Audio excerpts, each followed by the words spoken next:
Everyone, this is Jay, or username jrvita.com. Just kind of show off the roller coaster I made out of a bunch of cobblestone, a lot of tracks, etc. I'm going to show you how to make it, but let's go ahead and test it out and walk into the station here. I'm going to go ahead and jump in this cart and look at the button here and hit the button and then go for a little ride.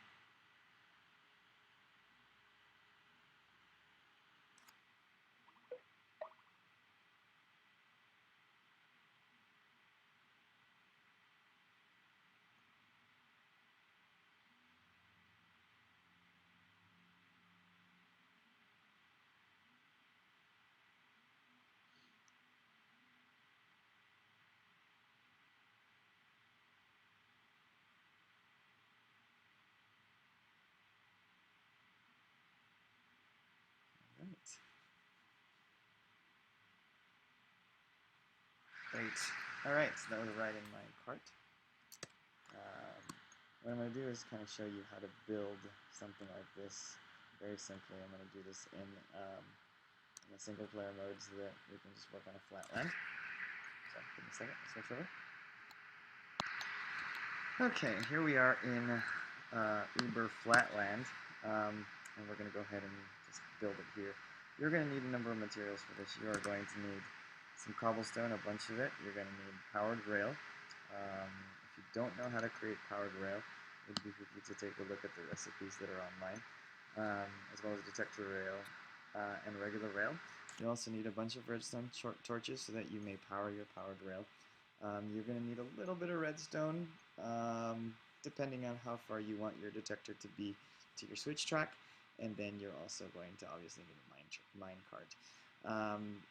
The main material you're going to need to make these is basically iron ingots. So you can make this, you can totally make a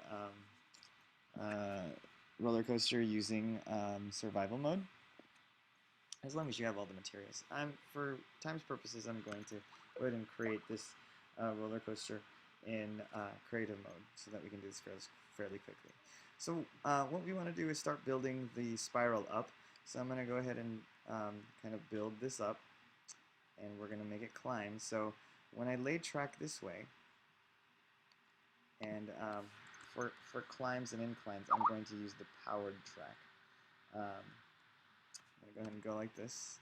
And so when we power this track, eventually what's going to happen is it's going to pull up any minecart that gets hooked up to there. In order to power the track, I have to also put redstone torch right next to it so that the track gets powered up. Okay, so from here on out though, what we're going to do is going to spiral up, and there's a couple of rules that you need to follow. So I'm going to go ahead and start putting this up, and then I'm going to make it go up once, and then I'm going to go across and do kind of a landing. I'm not going to immediately go up. I'm going to immediately go to the right and up like such. I'm actually going to have it do a little bit of a landing, which means I'm going to give it some time to cross over and then go up. And the reason for that is regular rail. Let's just put the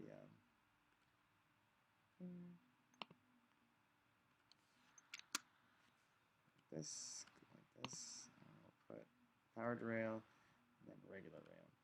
So rail will not turn. I'm going to go over here and show you an example.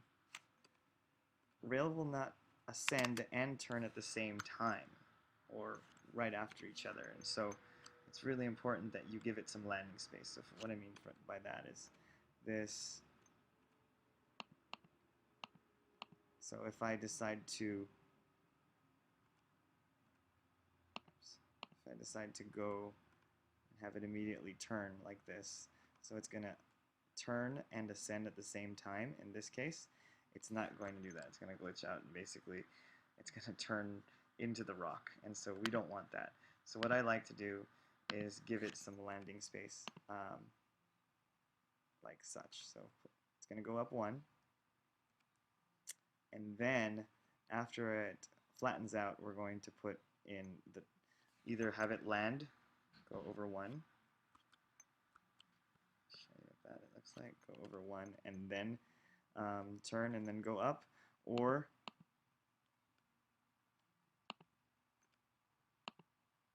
have it turn immediately. But you don't want to have it turn and go up at the same time, because that's not going to work. So that's what I'm going to do over here. So every time I lay out a powered track, I have to put a redstone torch right next to it. So I'm going to put a little block out that's going to stick out, and then drop the redstone torch on there and make sure that that track lights up. And that's what I'm going to keep doing. I'm going to keep going across this way. And it's flattened out, so I'm going to add a landing that's going to have it turn. And then go one more across. And then go up. And then go this way. And then this way, and then up. Kind of do this pattern over and over again until you get to your height. So I'm going to do this fairly quickly. I'm going to pause it here and then give you the finished product in just a second. Alright, as you can see, I'm up at the top, so I'm going to go ahead and finish up. The next part we're going to do is we're going to have to do the drop. And so you want to simply make some steps going down in sort of this fashion. So I like to do this. Go underneath, come out, go underneath, come out, go underneath, come out, etc., etc.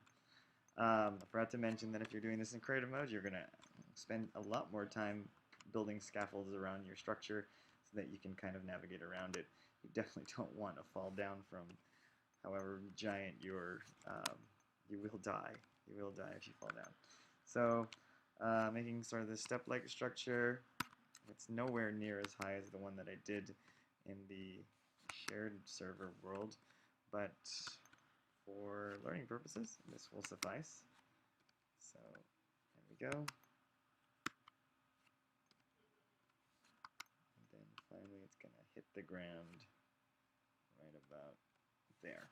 Okay? And so make sure that set the time to be day because we're going to run out of it here. Okay. And all we need here is regular track because we're not going to have powered track because it's not going to be needed. It's just going to be dropping. So we're going to use gravity as our force here. So come down. It's just like a real roller coaster. We use gravity right here. Okay. There we go. And then I'm going to basically have it return to its starting point.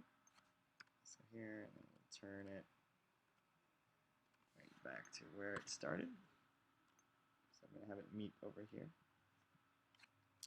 And as I have it meet, I'm going to put in some powered track because eventually it's going to run out of steam. It's going to run out of energy here, and it will need a boost to get back to the beginning. So I can lay out 3 tracks there, 3 powered track, and have 1 redstone torch power that. And just keep walking this way.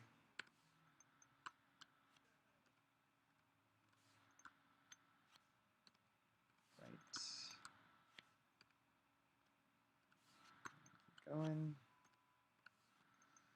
Probably put a couple more powered tracks here just in case. And then come back this way. We'll have the track kind of curve this way and then right back to where we started. Okay, so we have our basic roller coaster. It's going to go up, spiral up, and then drop, and then come back around here. Now, I'll put the MineCraft or the minecart in there, kind of hop in, and then kind of drag myself up, and just let's test to make sure this works. Once it gets in contact with the powered rail, I'll get pulled up, and then it's going to drop, and then come around, and speed up here, speed up. Now, as you can see, I am in an infinite loop. I'm going right back up, right back down.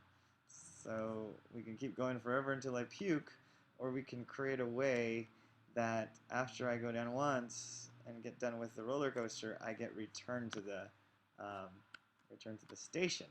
And so what I'm going to do here is I'm going to start building another track that's going to take me to a station, which I will eventually end with this block right there. And so what I want to do is when the cart returns, I want the track to switch to this one. Now, I'm going to break this and show you a little uh, some behavior with tracks. And that behavior is called the southeast rule. So whenever there's a junction between two tracks that's come into one track, if I lay down a track, it's always going to be attracted to the southeast. That you can change by placing a redstone torch. Oops, that's not a redstone torch. A redstone torch at the junction here, and you'll see that that switches over. Now, instead of using a redstone torch, I am going to use redstone dust, but I want it, so I kind of figured out that I wanted it to only shift over when a rail cart comes this way and senses that there's a rail cart here, because I don't want it to switch over to here unless I really needed to. So what I've done was I've taken out this rail, so let's take these two rails out, and I've used a detector rail. And so what that's going to happen is, what's going to do is when the minecart sits on this, it's going to send a signal, and I'd like that signal to go to this switch track right here. So I'm going to use some redstone dust to connect it right into this switch track. So if I put the minecart here, oops, I didn't see that because I was behind it. Actually, walk over here and actually throw the minecart on top of the detector rail. You'll see that the track will switch. There we go. And so once the minecart gets driven, so let me actually push it this way, and it's going to fly that way because there's a power track. Oh well, we lost it. But it's going to get stuck right there. So I put a minecart here and then kind of push it towards there. It's going to end up going back into the station, which is what I wanted to do. So now that's going to work. Actually, let me grab this so that we don't have dual minecarts on the track. All right, so we have our workable station. Now we just need a way to get this minecart to take off, maybe at the push of a button, and we want it to take off by just basically not me having to jump in it and then press the letter W to move forward, because that's how I have to do it normally right now. I want this minecart to kind of just fly off on its own. So I'm going to get rid of it real quick and then replace this track with powered track. But we're not going to light up the powered track like we've done here, because once I put a minecart here, it's just going to take off. So we're not going to do that. We're going to leave it unpowered, but we're going to connect it to a button. So we're going to need that button. You're going to also need to build a button. What I like about the buttons is that the button only remains on for a couple of seconds. A lever will keep it on as long as the lever is pulled on. So I'm going to use a button and then kind of place the button here. So when I click on that button, you'll see that the powered track will charge up. And so when I place the minecart on top and I hop in the minecart, hit that button, it's going to only give me a little boost. This is what we call a booster. It's going to give me a little boost so that I can get onto the track.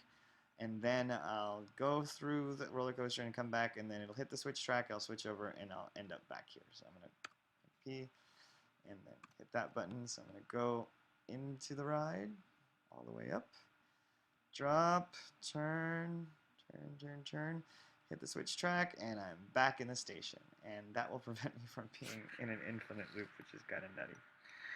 So if you take these principles and scale it up as best as you want, as big as you want, you can make a really cool roller coaster ride using these simple materials. Anyway, my name is Jay. Thanks for sitting around for 15 minutes and listening to me. I'd love to see what you guys get to build. I still haven't figured out how to do loops or anything like that, or other cool tricks with this, but this is a basic roller coaster ride. Have a good day.